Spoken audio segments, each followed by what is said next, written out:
ಎಲ್ಲಿ ಎಲ್ಲಿ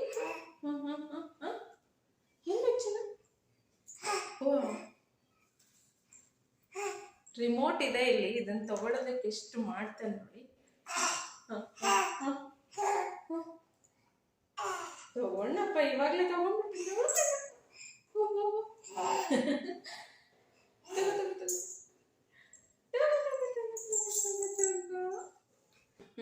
ಇಲ್ಲಿ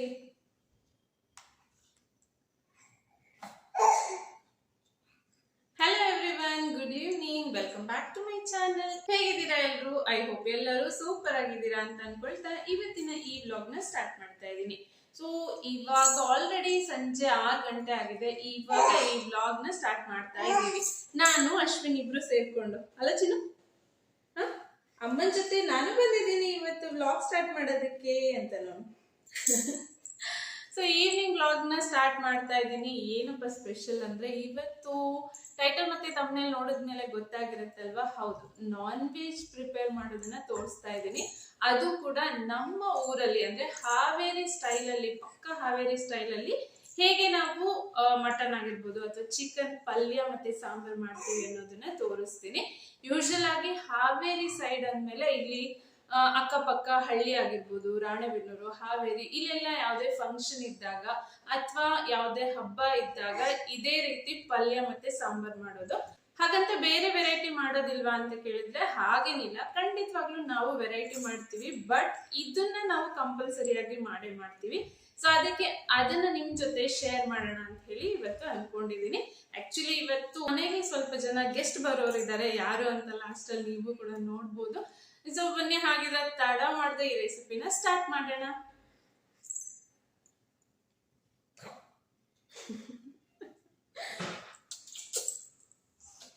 ಸೊ ಇವತ್ತು ನಾನು ತೋರಿಸುವಂತ ಈ ರೆಸಿಪಿ ನಿಮ್ಗೆ ಇಷ್ಟ ಆದ್ರೆ ಮಿಸ್ ಮಾಡದೆ ವಿಡಿಯೋಗೊಂದು ಲೈಕ್ ನ ಕೊಡಿ. ಹಾಗೆ ನಿಮ್ಮ ಫ್ರೆಂಡ್ಸ್ ಮತ್ತೆ ಫ್ಯಾಮಿಲಿ ಮೆಂಬರ್ಸ್ ಜೊತೆಗೂ ಕೂಡ ಶೇರ್ ಮಾಡಿ. ಇನ್ನು ನೀವಿದೇ ಫಸ್ಟ್ ಟೈಮ್ ಏನಾದ್ರೂ ಈ ಚಾನಲ್ ವಿಡಿಯೋ ನೋಡ್ತಾ ಇದ್ರೆ, ಸೊ ಈ ರೀತಿಯ ಹೊಸ ಹೊಸ ವ್ಲಾಗ್ ಗಳನ್ನ ಹಾಕ್ತಾ ಇರ್ತೀನಿ. ಅದ್ರ ಜೊತೆ informative health tips, hair tips, ಹಾಗೆ ಸ್ಕಿನ್ ಕೇರ್ ಟಿಪ್ಸ್ ಗಳನ್ನ ಕೂಡ ಶೇರ್ ಮಾಡ್ತಾ ಇರ್ತೀನಿ. ಖಂಡಿತವಾಗ್ಲೂ ಇದೆಲ್ಲ ನಿಮ್ಗೆ ಯೂಸ್ ಆಗುತ್ತೆ.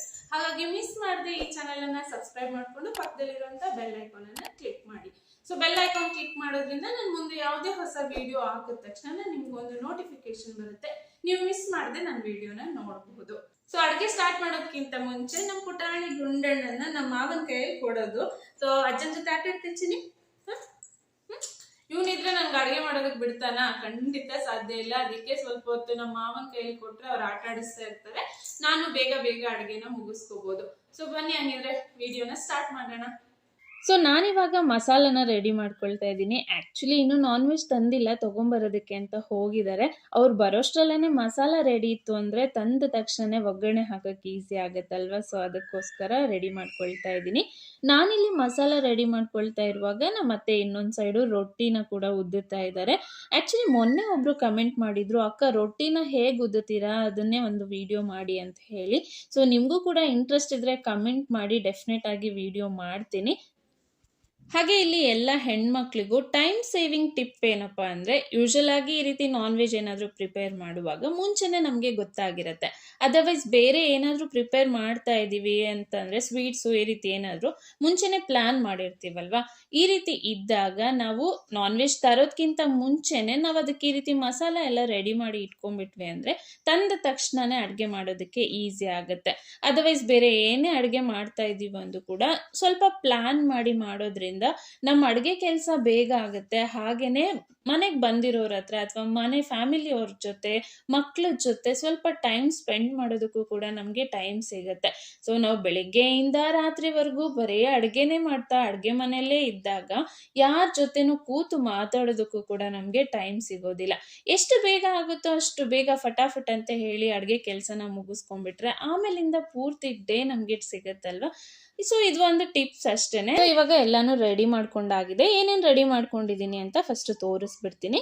ಸೊ ಈ ರೀತಿ ನಾನಿಲ್ಲಿ ಒಂದು ಪ್ಲೇಟಲ್ಲಿ ಸ್ವಲ್ಪ ಚಕ್ಕೆ, ಸ್ವಲ್ಪ ಲವಂಗ, 4 ರಿಂದ 5 ಏಲಕ್ಕಿ ಹಾಗೆ ಸ್ವಲ್ಪ ಕಾಳು ಮೆಣಸನ್ನ ತಗೊಂಡಿದ್ದೀನಿ. ನಾನಿಲ್ಲಿ ಪ್ರಿಪೇರ್ ಮಾಡ್ತಾ ಇರುವಂಥ ಈ ಮಸಾಲ ಪಲ್ಯ ಮತ್ತು ಸಾಂಬಾರು ಎರಡಕ್ಕೂ ಸೇರಿಸಿ ಮಾಡ್ತಾ ಇರೋವಂಥದ್ದು.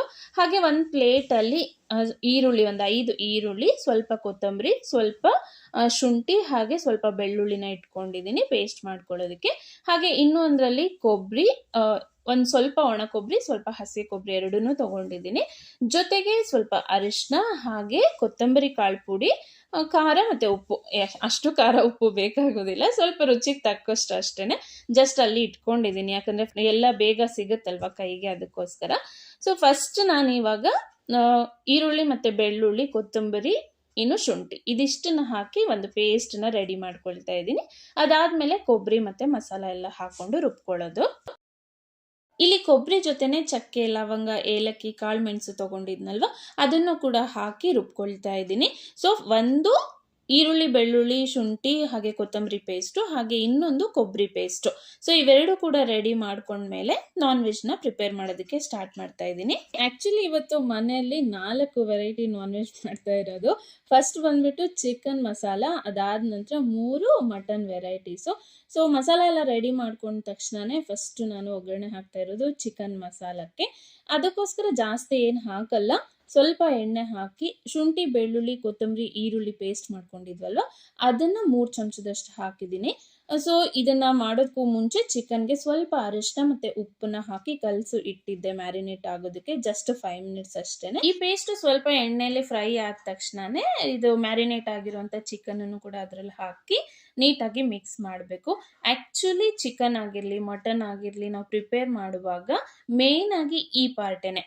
ನಾವು ಎಣ್ಣೆಯಲ್ಲಿ ಆ ಚಿಕನ್ ಅಥವಾ ಮಟನನ್ನು ಹಾಕಿದ್ಮೇಲೆ ಒಂದು 5 ರಿಂದ 10 ನಿಮಿಷ ಹಾಗೆ ಬೇಯಿಸಬೇಕು. ಅದಾದ ನಂತರ ನಾವು ಅದಕ್ಕೆ ಮಸಾಲ ಅಥವಾ ನೀರು ಇದನ್ನೆಲ್ಲ ಆ್ಯಡ್ ಮಾಡ್ಬೋದು. ಫಸ್ಟ್ ಈ ರೀತಿ ಬೇಯಿಸಿದಾಗ ಚಿಕನ್ ಮತ್ತು ಮಟನ್ ಇವು ಅದರಲ್ಲಿರುವಂಥ ಎಣ್ಣೆ ಅಂಶನ ಬಿಟ್ಕೊಳ್ಳುತ್ತಲ್ವ, ಆಗ ಟೇಸ್ಟು ತುಂಬಾ ಚೆನ್ನಾಗಿ ಬರುತ್ತೆ. ಸೊ ಇವಾಗ ಇದು ಹಾಫ್ ಕುಕ್ ಆಗಿದೆ. ಸೊ ನಮಗೆ ಸ್ವಲ್ಪ ಗ್ರೇವಿ ಬೇಕು, ಮಸಾಲ ಎಲ್ಲ ಜಾಸ್ತಿ ಬೇಡ ಅಂದರೆ ಈ ರೀತಿ ಮಾಡಿಕೊಂಡ್ರೆ ತುಂಬ ಚೆನ್ನಾಗಿರುತ್ತೆ. ಈಗ ಇದು ಹಾಫ್ ಕುಕ್ ಆದಾಗ ಜಸ್ಟ್ 2 ಟೊಮ್ಯಾಟೋನ ಈ ರೀತಿ ಪೇಸ್ಟ್ ಮಾಡಿ ಅದಕ್ಕೆ ಹಾಕ್ತಾ ಇದ್ದೀನಿ. ಟೊಮ್ಯಾಟೊ ಪೇಸ್ಟನ್ನು ಹಾಕಿದ್ಮೇಲೆ ಮತ್ತೆ ಒಂದು 5 ನಿಮಿಷ ಹಾಗೆ ಕುಕ್ ಮಾಡಬೇಕು. ಎಲ್ಲಿವರೆಗೂ ಅಂದರೆ ಟೊಮ್ಯಾಟೊನಲ್ಲಿರುವಂಥ ಎಣ್ಣೆ ಅಂಶನೂ ಕೂಡ ನೀಟಾಗಿ ಬಿಟ್ಕೋಬೇಕು. ಅದಾದ ನಂತರ ಇದಕ್ಕೆ ಮಸಾಲನ ಆ್ಯಡ್ ಮಾಡೋದು. ಮಸಾಲ ಅಂದರೆ ತುಂಬ ಏನಿಲ್ಲ, ಜಸ್ಟ್ ಖಾರ, ಉಪ್ಪು ಹಾಗೆ ಕೊತ್ತಂಬರಿ ಕಾಳು ಪೌಡ್ರು ಇದನ್ನಷ್ಟೇ ಹಾಕೋದು. ನಾನಿಲ್ಲಿ ಒಂದು 3 ಚಮಚದಷ್ಟು ಖಾರ ಹಾಕ್ತಾ ಇದ್ದೀನಿ. ನಿಮಗೆ ಟೇಸ್ಟ್ ವೈಸ್ ನೋಡಿಕೊಂಡು ಹಾಕ್ಕೋಬೋದು. ನೆಕ್ಸ್ಟ್ ಸ್ವಲ್ಪ ಚಿಕನ್ ಮಸಾಲ ಪೌಡ್ರು ಅಂಗಡಿಯಿಂದ ತಂದಿರೋವಂಥದ್ದನ್ನು ಹಾಕ್ತಾ ಇದ್ದೀನಿ. ಅದ್ರ ಜೊತೆಗೆ ಸ್ವಲ್ಪ ಉಪ್ಪು, ಆಲ್ರೆಡಿ ನಾವು ಮ್ಯಾರಿನೇಟ್ ಮಾಡೋದಕ್ಕೆ ಉಪ್ಪು ಹಾಕಿರ್ತೀವಲ್ವ, ಸೊ ಹಾಗಾಗಿ ಟೇಸ್ಟ್ ನೋಡಿಕೊಂಡು ಅಂದರೆ ರುಚಿ ನೋಡಿಕೊಂಡು ಎಷ್ಟು ಹಿಡಿಯುತ್ತೋ ಅಷ್ಟು ಉಪ್ಪನ್ನು ಹಾಕಬೇಕು. ಸೊ ಇಷ್ಟನ್ನು ಹಾಕಿದ್ಮೇಲೆ ನೀಟಾಗಿ ಮಿಕ್ಸ್ ಮಾಡಿ ಒಂದು 5 ರಿಂದ 10 ನಿಮಿಷ ಈ ರೀತಿ ಮುಚ್ಚಿ ಇಟ್ಬಿಟ್ರೆ ನಮ್ಮ ಚಿಕನ್ ಮಸಾಲ ರೆಡಿ ಆಗುತ್ತೆ. ಸೊ ಎಷ್ಟು ಟೇಸ್ಟಿಯಾಗಿರುತ್ತೆ ಅಂದರೆ ಇದನ್ನು ಚಪಾತಿ, ರೊಟ್ಟಿ ಹಾಗೆ ಅನ್ನದ ಜೊತೆ ಕೂಡ ತಿನ್ಬೋದು, ಸಖತ್ತಾಗಿರುತ್ತೆ. ಸೊ ಯಾರೆಲ್ಲ ಇನ್ಸ್ಟೆಂಟಾಗಿ ರೆಡಿ ಮಾಡ್ಕೋಬೇಕು ಅಂತ ಇರ್ತೀರೋ ಅವರೆಲ್ಲ ಈ ರೀತಿ ಟ್ರೈ ಮಾಡಿ ನೋಡಿ, ಖಂಡಿತವಾಗ್ಲೂ ನಿಮಗೆ ಇಷ್ಟ ಆಗುತ್ತೆ. ಸೊ ಮಟನ್ ಮಾಡೋದಕ್ಕಿಂತ ಮುಂಚೆ ಚಿಕನ್ ಮಸಾಲ ರೆಡಿ ಮಾಡಿದ್ದೆ ಅಲ್ವಾ, ಇನ್ನು ಮಟನ್ ಆಗೋವರೆಗೂ ಯಾರು ಕಾಯ್ತಾರೆ ಹೇಳಿ. ಯೂಶಲಿ ಮನೆಯಲ್ಲಿ ನಾನ್ ವೆಜ್ ಸ್ಮೆಲ್ ಬರ್ತಾ ಇದೆ ಅಂದರೆ ಯಾವಾಗ ತಿಂತೀವೋ ಅಂತ ಹೇಳಿ ಎಲ್ಲರೂ ಬಾಯಲ್ಲೂ ನೀರು ಬರ್ತಾ ಇರುತ್ತೆ. ಹಾಗೆ ಆಗಿದ್ದು ಅವತ್ತು ಕೂಡ. ನಾನು ಮಟನ್ ಮಾಡೋ ಅಷ್ಟರಲ್ಲೇ ಆಲ್ಮೋಸ್ಟ್ ಚಿಕನ್ ಮಸಾಲ ಖಾಲಿ ಆಗಿಬಿಟ್ಟಿತ್ತು. ಅನ್ನ, ಚಪಾತಿ, ರೊಟ್ಟಿ ಇದೇನು ಬೇಕಾಗಿರಲಿಲ್ಲ, ಹಾಗೆ ತಿನ್ನೋದಕ್ಕೆ ಸಖತ್ತಾಗಿತ್ತು. ಅದಾದ ನಂತರ ಈಗ ನಾನು ಮಟನ್ ಪಲ್ಯ ಅಂತ ಹೇಳಿದ್ನಲ್ವ, ಹಾವೇರಿ ಸ್ಟೈಲು, ಅದನ್ನು ಮಾಡ್ತಾ ಇದ್ದೀನಿ. ಸೊ ಮೆತ್ತಗಿರುವಂಥ ಎಲ್ಲ ಮಟನನ್ನು ಸಪ್ರೇಟ್ ಮಾಡ್ಕೊಳ್ತೀವಿ ಯೂಶಲ್ ಆಗಿ, ಹಾಗೆ ಬೋನ್ಸ್ ಎಲ್ಲ ಸಪ್ರೇಟ್ ಮಾಡ್ಕೊಳ್ತೀವಿ. ಮೆತ್ತಗಿರೋವಂಥದ್ದನ್ನು ಪಲ್ಯ ಮಾಡೋದು, ಬೋನ್ಸ್ ಎಲ್ಲ ಸಾಂಬಾರು ಮಾಡೋವಂಥದ್ದು. ಸೊ ಇವಾಗ ಒಂದು ಪಾತ್ರೆಯಲ್ಲಿ, ಯೂಶಲಿ ನಾವು ಮತ್ತೆ ಮಟನ್ ಚೆನ್ನಾಗಿ ಬೇಯೋದಿಲ್ಲ ಅಲ್ವಾ, ಕುಕ್ಕರಲ್ಲೇ ಮಾಡೋವಂಥದ್ದು. ಸೊ ಇವಾಗ ಕುಕ್ಕರಲ್ಲಿ ಸ್ವಲ್ಪ ಎಣ್ಣೆನ ಹಾಕಿ, ಎಣ್ಣೆ ಸ್ವಲ್ಪ ಬಿಸಿ ಆದಮೇಲೆ ನಿಮಗೆ ರುಚಿಗೆ ಎಷ್ಟು ಖಾರ ಬೇಕಾಗುತ್ತೋ ಅಷ್ಟು ಖಾರನ ಎಣ್ಣೆಯಲ್ಲೇ ಹಾಕೋದು. ಈ ರೀತಿ ಎಣ್ಣೆಯಲ್ಲಿ ಹಾಕಿದಾಗ ಮಟನ್ ಕಲರ್ ಸಖತ್ ರೆಡ್ ಆಗಿ ಬರುತ್ತೆ, ಚೆನ್ನಾಗಿರುತ್ತೆ ಟೇಸ್ಟ್ ವೈಸು ಕೂಡ. ಎಣ್ಣೆ ತುಂಬ ಬಿಸಿ ಆಗಬಾರ್ದು, ಸ್ವಲ್ಪ ಬಿಸಿ ಆಗಿದೆ ಅಂದಾಗ ಬೇಕಿದ್ರೆ ಗ್ಯಾಸನ್ನು ಆಫ್ ಮಾಡಿ ಖಾರ ಹಾಕ್ಬೋದು. ಅದರ್ವೈಸ್ ಸಣ್ಣಕ್ಕೆ ಇಟ್ಕೊಂಡು ಖಾರನ ಹಾಕಿ ಇಮಿಡಿಯೇಟಾಗಿ ಮಟನನ್ನು ಹಾಕಿ ಸ್ವಲ್ಪ ಉಪ್ಪನ್ನ ಹಾಕಿ ನೀಟಾಗಿ ಮಿಕ್ಸ್ ಮಾಡಿ ಈ ರೀತಿ ಮುಚ್ಚಿ ಇಡಬೇಕು. ಮುಚ್ಚಿಟ್ಟಾಗ ಅದ್ರ ಮೇಲ್ಗಡೆ ಸ್ವಲ್ಪ ಬಿಸಿನೀರನ್ನ ಹಾಕಿ ಇಡ್ಬೋದು, ಅಥವಾ ಬೇರೆ ಪಾತ್ರೆಯಲ್ಲಿ ಕೂಡ ನೀವು ಬಿಸಿ ನೀರನ್ನು ಕಾಯಿಸ್ಕೋಬೋದು. ಸೊ ಯೂಶಲಿ ಮಟನನ್ನು ಬೇಯಿಸುವಾಗ ಬಿಸಿ ನೀರು ಹಾಕಿದ್ರೆ ಬೇಗ ಬೇಯುತ್ತೆ, ಅದಕ್ಕೋಸ್ಕರ ಬಿಸಿ ನೀರು ಹಾಕುವಂಥದ್ದು. ಇನ್ನು ಮಟನ್ ಹಾಕಿದ್ಮೇಲೆ ಮೇಲ್ಗಡೆ ಮುಚ್ಚಿ ಹಾಕಿಡ್ಬೇಕು. ಅಂದರೆ ಸೇಮ್ ಪ್ರೊಸೀಜರ್ ಚಿಕನ್ಗೆ ಹೇಗೆ ಫಾಲೋ ಮಾಡಿದ್ವೋ ಅದೇ ಥರನೇ ಈ ರೀತಿ ಮುಚ್ಚಿ ಇಟ್ಟಾಗ ಮಟನಲ್ಲಿರುವಂಥ ಎಣ್ಣೆ ಅಂಶ ನೀಟಾಗಿ ಬಿಟ್ಕೊಳ್ಳುತ್ತೆ. ಆವಾಗ ಟೇಸ್ಟ್ ವೈಸ್ ತುಂಬಾ ಚೆನ್ನಾಗಿರುತ್ತೆ. ಸೊ ಸ್ವಲ್ಪ ಬೆಂದಾದ್ಮೇಲೆ ಬಿಸಿ ಮಾಡಿರೋಂಥ ನೀರನ್ನ ಅದಕ್ಕೆ ಹಾಕಿ ಹಾಗೇನೆ ಶುಂಠಿ ಬೆಳ್ಳುಳ್ಳಿ ಪೇಸ್ಟ್ ರೆಡಿ ಮಾಡಿರೋದನ್ನ 4-5 ಚಮಚದಷ್ಟು ಇಲ್ಲಿ ಹಾಕ್ತಾ ಇದ್ದೀನಿ. ಸ್ವಲ್ಪ ಜಾಸ್ತಿ ಇದ್ದಷ್ಟು ಟೇಸ್ಟ್ ಚೆನ್ನಾಗಿರುತ್ತೆ. ಹಾಗೆ 1/2 ಚಮಚ ಅರಿಶಿನ, 1/2 ಚಮಚ ಕೊತ್ತಂಬರಿ ಕಾಳು ಪುಡಿನ ಕೂಡ ಹಾಕೊಂಡು ನೀಟಾಗಿ ಮಿಕ್ಸ್ ಮಾಡ್ಕೊಳ್ತಾ ಇದ್ದೀನಿ. ಸೊ ಇಷ್ಟು ಹಾಕಿದ್ಮೇಲೆ ಅಗೈನ್ ಸ್ವಲ್ಪ ಹೊತ್ತು ಮುಚ್ಚಿ ಇಡಬೇಕು. ಅದಾದ್ಮೇಲೆ ರುಬ್ಬಿ ಇಟ್ಕೊಂಡಿರುವಂತ ಕೊಬ್ಬರಿ ಮಸಾಲಾನ ಕೂಡ ಇದಕ್ಕೆ ಆಡ್ ಮಾಡಬೇಕು. ಒಂದ್ ವೇಳೆ ಕೊತ್ತಂಬರಿ ಕಾಳು ಪೌಡ್ರ್ ಇಲ್ಲ ಅಂದ್ರೆ ಆಲ್ಟರ್ನೇಟಿವ್ ಆಗಿ ಕೊಬ್ಬರಿ ತಿರುಗಿಕೊಳ್ಳುವಾಗ್ಲೇನೆ 4-5 ಚಮಚದಷ್ಟು ಕೊತ್ತಂಬರಿ ಕಾಳನ್ನ ಹಾಕೊಂಡು ಮಸಾಲ ರುಬ್ಕೊಂಡ್ರೆ ಆಗುತ್ತೆ. ಸೊ ಈ ರೀತಿ ಗ್ಯಾಪ್ ಕೊಟ್ಟು ನಾವು ಬೇಯಿಸ್ಕೊಳ್ಳೋದ್ರಿಂದ ಮಟನ್ ಫ್ಲೇವರ್ ಸಖತ್ತಾಗಿ ಬರುತ್ತೆ. ಸೊ ಇವಾಗ ಇದು ಆಲ್ಮೋಸ್ಟ್ ಆಗಿದೆ. ಈ ಟೈಮಲ್ಲಿ ನಾನು ರುಬ್ಬಿಟ್ಕೊಂಡಿರುವಂಥ ಕೊಬ್ಬರಿ ಮಸಾಲಾನ ಇದಕ್ಕೆ ಒಂದು 2-3 ಚಮಚದಷ್ಟು ಹಾಕ್ತಾ ಇದ್ದೀನಿ, ಸಾಂಬಾರ್ ಚಮಚದಷ್ಟು. ಸೊ ಈ ಪಲ್ಯಕ್ಕೆ ಮಸಾಲ ಕೊಬ್ಬರಿ ಮಸಾಲ ಸ್ವಲ್ಪ ಕಡಿಮೆ ಇದ್ದಷ್ಟೇ ಟೇಸ್ಟು.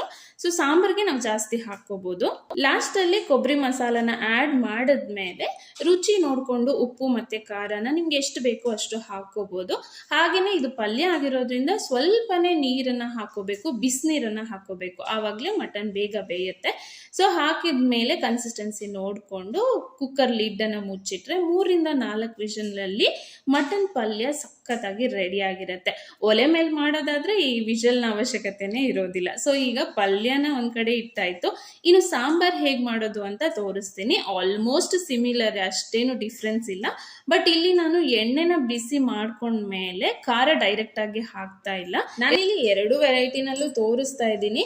ಯೂಶಲ್ ಆಗಿ ಕೆಲವೊಬ್ಬರಿಗೆ ಎಣ್ಣೆ ಬಿಸಿ ಇದ್ದಾಗ ಖಾರನ ಹಾಕ್ಬಿಟ್ರೆ ಖಾರ ಎಲ್ಲ ಸೀದೋಗ್ಬಿಡುತ್ತೆ, ಆ ರೀತಿ ಆಗುತ್ತೆ. ಹಾಗಾಗಿ ಕೆಲವೊಬ್ರು ಈ ರೀತಿ ಮಟನ್ನ ಮ್ಯಾರಿನೇಟ್ ಮಾಡಿ ಹಾಕ್ತಾರೆ. ಇದು ಕೂಡ ಸಖತ್ತಾಗಿ ಇರುತ್ತೆ ಟೇಸ್ಟು. 2 ಥರ ಮಾಡ್ತೀವಿ ನಾವು ಯೂಶಲ್ ಆಗಿ ಹಾವೇರಿ ಸೈಡಲ್ಲಿ. ಸೊ ಈಗ ಮಟನ್ಗೆ ಸ್ವಲ್ಪ ಖಾರ ಹಾಗೆ ಉಪ್ಪು ಹಾಕಿ ಮ್ಯಾರಿನೇಟ್ ಮಾಡಿ ಇಟ್ಟಿದ್ದೆ. ಎಣ್ಣೆ ಸ್ವಲ್ಪ ಬಿಸಿ ಆದಮೇಲೆ ಅಗೇನ್ ಮಟನನ್ನು ಅದಕ್ಕೆ ಹಾಕಿ ಮೇಲ್ಗಡೆ ಮುಚ್ಚಳನ ಮುಚ್ಚಿಟ್ಟು ಸ್ವಲ್ಪ ಹೊತ್ತು ಬೇಯಿಸಿದಂಥದ್ದು. ಸೊ ಇದಕ್ಕೂ ಕೂಡ ಬಿಸಿನೀರನ್ನೇ ಯೂಸ್ ಮಾಡ್ತಾ ಇರೋದು. ಯೂಶಲ್ ಆಗಿ ಸ್ವಲ್ಪ ಬಿಸಿನೀರು ಸ್ವಲ್ಪ ತಣ್ಣೀರು ಹಾಕ್ಬಿಟ್ರೆ ಮಟನ್ನು ಬೇಗ ಬೇಯೋದಿಲ್ಲ, ಒಂಥರ ಗಂಡು ಥರ ಹಾಗೆ ಉಳ್ಕೊಂಡ್ಬಿಡತ್ತೆ. ಇನ್ನು 5 ನಿಮಿಷ ಮಟನ್ ಬೆಂದಾದ್ಮೇಲೆ ಇದಕ್ಕೆ ರುಬ್ಬಿಟ್ಕೊಂಡಿರೋಂಥ ಶುಂಠಿ ಬೆಳ್ಳುಳ್ಳಿ ಪೇಸ್ಟ್ನ ಕೂಡ 4 ಚಮಚದಷ್ಟು ಹಾಕಿದೆ. ಸ್ವಲ್ಪ ಅರಿಶಿನ ಮತ್ತು ಕೊತ್ತಂಬರಿ ಕಾಳು ಪುಡಿನ ಹಾಕ್ತಾ ಇದ್ದೀನಿ. ಸೊ ಇಲ್ಲಿ ನಾನು ಯಾವುದೇ ಮಟನ್ ಮಸಾಲಾನ ಯೂಸ್ ಮಾಡ್ತಾ ಇಲ್ಲ. ಹಾಗೆ ಮಟನ್ ಮಾಡೋರಿಗೆ ಇನ್ನೊಂದು ಟಿಪ್ಸ್ ಏನು ಅಂದರೆ, ಕೆಲವೊಂದು ಮಟನ್ನು ತುಂಬಾ ಗಟ್ಟಿಯಾಗಿರುತ್ತೆ, ಬೇಗ ಬೇಯ್ತಾನೆ ಇರೋದಿಲ್ಲ. ಅಂಥ ಟೈಮಲ್ಲಿ ಏನು ಮಾಡ್ಬೋದು ಅಂದರೆ ಕೊಬ್ಬರಿ ಚಿಪ್ ಇರುತ್ತಲ್ವ, ಆ ಚಿಪ್ಪನ್ನ ಮಟನಲ್ಲಿ ಹಾಕಿ ಬೇಯೋದಕ್ಕೆ ಇಡೋದ್ರಿಂದ ಬೇಗ ಬೇಯುತ್ತೆ. ಅದಾದ ನಂತರ 4-5 ಚಮಚದಷ್ಟು ಕೊಬ್ಬರಿ ಮಸಾಲಾನ ಆ್ಯಡ್ ಮಾಡ್ತಾ ಇದ್ದೀನಿ. ಸೊ ಸಾಂಬಾರ್ ಕನ್ಸಿಸ್ಟೆನ್ಸಿ ನೋಡಿಕೊಂಡು ಮಸಾಲ ಮತ್ತು ನೀರನ್ನು ನೀವು ಅಡ್ಜಸ್ಟ್ ಮಾಡ್ಕೋಬೋದು. ಹಾಗೆ ಲಾಸ್ಟಲ್ಲಿ ಉಪ್ಪು ಖಾರ ರುಚಿನ ನೋಡಿ ಇನ್ನೂ ಸ್ವಲ್ಪ ಬೇಕಿದ್ರೆ ಆ್ಯಡ್ ಮಾಡಿಕೊಂಡು ಕುಕ್ಕರ್ ಲಿಡ್ನ ಮುಚ್ಚಿಟ್ಟು ವಿಷಲ್ ಬರ್ಸಿದ್ರೆ ನಮ್ಮ ರುಚಿಕರವಾಗಿರುವಂತಹ Haveri style mutton sambar ready ಆಗುತ್ತೆ. ಇನ್ನು ನಾನಿಲ್ಲಿ ಮಟನ್ ಪಲ್ಯಕ್ಕೆ ಜಸ್ಟ್ 3 ವಿಷಲನ್ನು ಮಾಡಿಸ್ತಾ ಇದ್ದೀನಿ. ಬಟ್ ಸಾಂಬಾರ್ಗೆ 5-6 ವಿಷಲ್ ಮಾಡಿಸ್ತಾ ಇದ್ದೀನಿ. ಯಾಕೆಂದರೆ ಸಾಂಬಾರಲ್ಲಿರುವಂಥದ್ದು ಆಲ್ಮೋಸ್ಟ್ ಎಲ್ಲ ಬೋನ್ಸ್ ಅಲ್ವಾ, ಹಾಗಾಗಿ ಅದು ಬೇಯೋದಕ್ಕೆ ಟೈಮ್ ಹಿಡಿಯುತ್ತೆ. ಹಾಗೆಯೇ cooker whistle depends on your cooker. ಕೆಲವೊಬ್ರು ಕುಕ್ಕರ್ ಬೇಗನೆ ವಿಷಲ್ ಆಗುತ್ತೆ. ಹಾಗಾಗಿ ನೀವು ರೆಗ್ಯುಲರ್ ಆಗಿ ಎಷ್ಟು ವಿಷಲ್ ಮಾಡಿಸ್ತಾ ಇರ್ತೀರೋ ಅಷ್ಟನ್ನೇ ಮಾಡಿಸಿ. ಅದರ್ವೈಸ್ ತುಂಬಾ ಮಟನ್ ಬೆಂದ್ಬಿಟ್ರೆ ಅದು ಕೂಡ ಚೆನ್ನಾಗಿರೋದಿಲ್ಲ. ಇನ್ನು ನೀವು ನೋಡಿದ್ರಲ್ವ ಮನೆಗೆ ಬಂದಿರೋಂಥ ಗೆಸ್ಟ್ ಯಾರು ಅಂತ. ಹೌದು, ಅಮ್ಮ, ಅತ್ತಿಗೆ ಮತ್ತು ಅಣ್ಣ ಇವರೆಲ್ಲ ಬಂದಿದ್ರು. ಅವರಿಗೋಸ್ಕರನೇ ಇದನ್ನು ರೆಡಿ ಮಾಡಿರೋವಂಥದ್ದು.